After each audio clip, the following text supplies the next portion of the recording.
MS Excel 2016 के इस अध्याय में आप कॉन्केटिनेट तथा एम्परसेंड फॉर्मूलों का उपयोग करना सीखेंगे। एक्सेल में कॉन्केटिनेट फॉर्मूला दो या दो से अधिक सेल्स के डेटा को एक ही सेल में ज्वाइन करके लिखने के लिए काम आता है। अगर आसान शब्दों में कहा जाए तो ये दो या दो से अधिक सेल्स की वैल्यू को एक ही सेल में कंबाइन कर देता है। चलिए हम आपको एक उदाहरण देकर समझा देते हैं। उदाहरण के लिए यहाँ पर एक एड्रेस लिस्ट है जिसमें अलग अलग हेडिंग्स हैं। First name, last name, address, city, state, pin code, mobile number इत्यादि ये अलग अलग हेडिंग्स हैं। अब इसमें नाम एक साथ लिखा ना हो करके फर्स्ट नेम और लास्ट नेम अलग अलग लिखे हैं, यानी नाम अलग है और सरनेम अलग लिखा हुआ है। ये अलग अलग सेल्स में है। मान लीजिए आप नाम को कंबाइन करके एक ही सेल में लिखना चाहते हैं, तो उसके लिए हम कॉन्केटिनेट फॉर्मूला उपयोग कर सकते हैं। यहाँ पर नीचे हमने एक कॉलम बनाया है नेम का, इसमें हम फर्स्ट नेम और लास्ट नेम ये जो दो अलग अलग कॉलम्स हैं, अलग अलग सेल्स में नाम लिखे, इनको कंबाइन करके यहाँ पर नीचे लिखेंगे। तो यहाँ पर हम फॉर्मूला लगाएंगे। सबसे पहले इक्वल टू का साइन लगाकर टाइप करेंगे कॉन्केटिनेट। ये इनिशियल्स टाइप करते ही एक्सेल ने हमें फॉर्मूला यहाँ पर दे दिया है। हम इस फॉर्मूले पर डबल क्लिक करेंगे। अब इस फॉर्मूले का पहला आर्गुमेंट है टेक्स्ट 1। तो टेक्स्ट 1 हमारा है फर्स्ट नेम, इसको हम सिलेक्ट कर लेंगे। फिर कॉमा लगाने के बाद नेक्स्ट आर्गुमेंट है टेक्स्ट 2। टेक्स्ट 2 हमारा लास्ट नेम है, उस पर हम क्लिक करेंगे। हमको चूंकि अभी केवल ये दो सेल्स ही लेना है, केवल इन दो सेल्स को ही कंबाइन करना है, इसलिए अब हम यहीं पर ब्रैकेट लगा करके फॉर्मूला क्लोज करेंगे और एंटर प्रेस कर देंगे। ये देखिए दोनों सेल्स का डेटा यहाँ एक सेल में कंबाइन होकर के आ गया है। पर यहाँ पर प्रॉब्लम ये है कि फर्स्ट नेम और लास्ट नेम के बीच में स्पेस नहीं है, तो उसके लिए हमें फॉर्मूले में कुछ चेंजेस करना होंगे। चलिए फॉर्मूले को दोबारा टाइप करते हैं। इक्वल टू के निशान के बाद हम वापस से टाइप करेंगे कॉन्केटिनेट। यहां से हम डबल क्लिक करके फॉर्मूला ले लेंगे। टेक्स्ट 1 है फर्स्ट नेम, उसके लिए यहां पर क्लिक करेंगे, कॉमा लगाएंगे। अब हम डबल इन्वर्टेड कॉमा लगाएंगे और स्पेस देकर एक बार फिर से डबल इन्वर्टेड कॉमा लगाएंगे और इसके बाद कॉमा लगाएंगे। और अब हम दूसरा जो आर्गुमेंट है टेक्स्ट 2 जो कि है लास्ट नेम, उस पर क्लिक करेंगे। अब ब्रैकेट क्लोज करके एंटर प्रेस कर देंगे। ये देखिए फर्स्ट नेम और लास्ट नेम के बीच में स्पेस आ गई है। अब इस पर क्लिक करके इसको ड्रैग कर देंगे। ये देखिए ये फॉर्मूला आगे की सेल्स पर भी लागू हो गया है। अभी हमने आपको दो सेल्स को कंबाइन करना बताया। जिस तरह से दो सेल्स कंबाइन की, उसी तरह से आप दो से ज्यादा सेल्स को भी कंबाइन कर सकते हैं।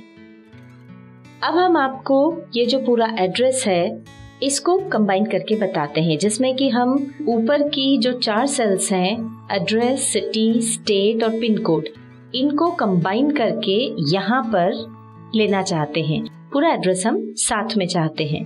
तो अब हम आपको बताते हैं कि आप इन चारों सेल्स को कैसे कंबाइन कर सकते हैं। तरीका वही रहेगा। सबसे पहले इक्वल टू का साइन लगाएंगे। अब टाइप करेंगे कॉन्केटिनेट।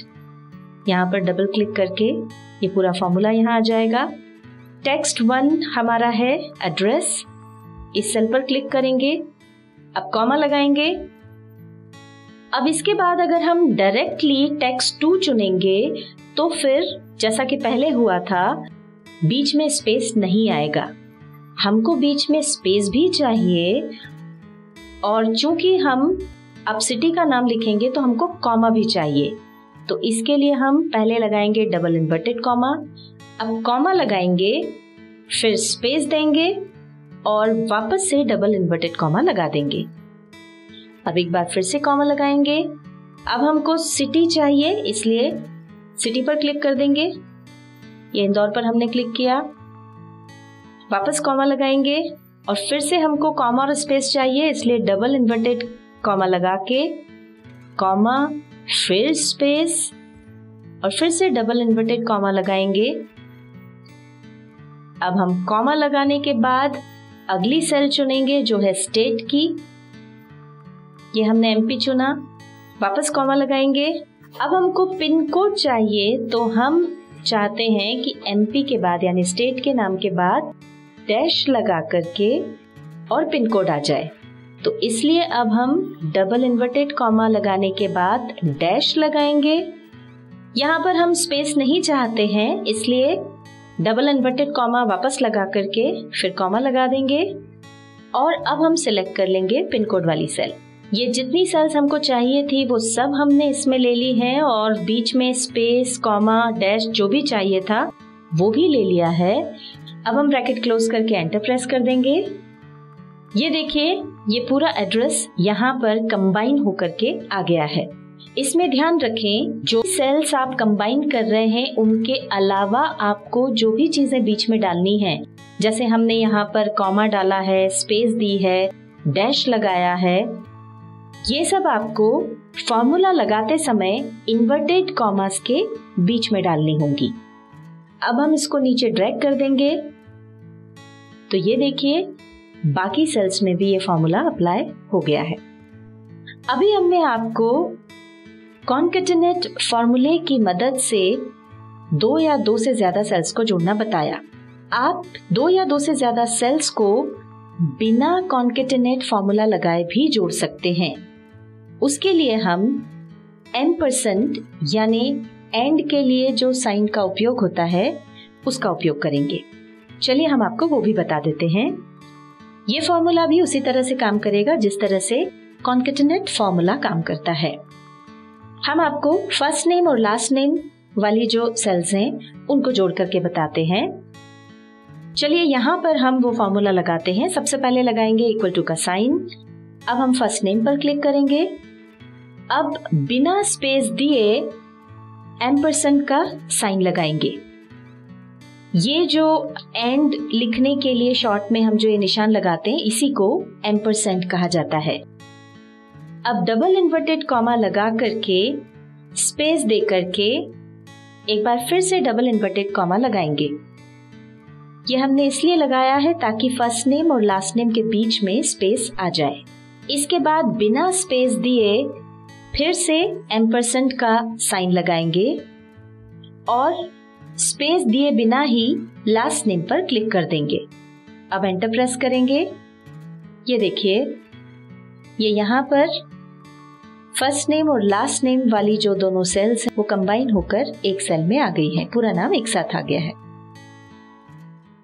ये हमने आपको 2 सेल्स जोड़ करके बताई हैं, कंबाइन करके बताई हैं। अगर आपको 2 से ज्यादा सेल्स कंबाइन करनी हो तो इसी तरह से आप इसमें एम्परसेंड का निशान लगाते जाएं और आगे जोड़ते जाएं। जब हमने कॉन्केटेनेट फॉर्मूला यूज किया था तो हर सेल को सिलेक्ट करने के बाद हम उसमें कॉमा लगाते थे। यहाँ पर इस फॉर्मूले में कॉमे की जगह पर हम एम्परसेंड का निशान लगा रहे हैं।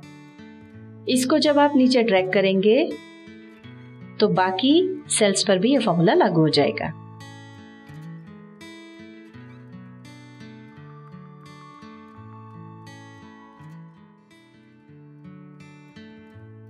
MS Excel 2016 के इस अध्याय में आपने सीखा कॉन्केटेनेट तथा एम्परसेंड फॉर्मूलों का उपयोग करना।